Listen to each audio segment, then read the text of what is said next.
Hello, I'm Father Joe Gambala, pastor of St. Malachi Catholic Church in Sterling Heights. Welcome to Saints of the Summer. Today is August the 19th.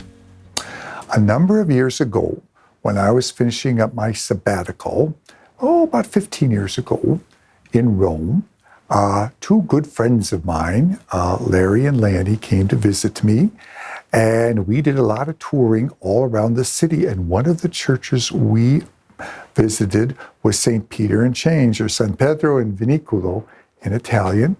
It's a very famous church because in that church are the chains of St. Peter.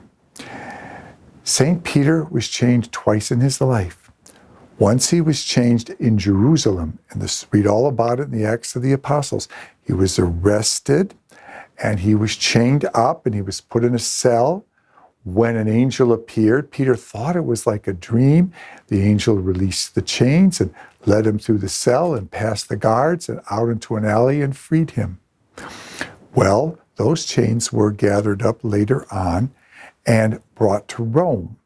Now, Peter was chained again in the persecution where he is going to be crucified. Well, those chains also, after Peter's crucifixion, were saved, and the two sets of chains by some miracle merge into one set of chain, and you can go and see those chains in that church itself. There's a beautiful shrine. You go down into what's like a basement area, and it's a beautiful, beautiful shrine dedicated to the chains of St. Peter that reminds us that there's no chain forged by man that can keep us from accepting the faith. Nothing man can do can keep God's will from happening. Now, the person who made that church is today's saint, Pope Saint Sixtus III. He built that church and he gathered those chains and he made that beautiful, beautiful shrine. He was Pope in the mid-400s. He was very involved in combating certain heresies. One of the heresies was Nestorianism, which held that Christ's divine and human nature were completely separate.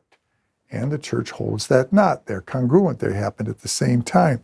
He also condemned the heresy of Pelagianism, which holds that original sin does not condemn us, that we could overcome on our own the sins of this world. And of course, the church teaches clearly that we're only saved through the death and resurrection of Jesus Christ.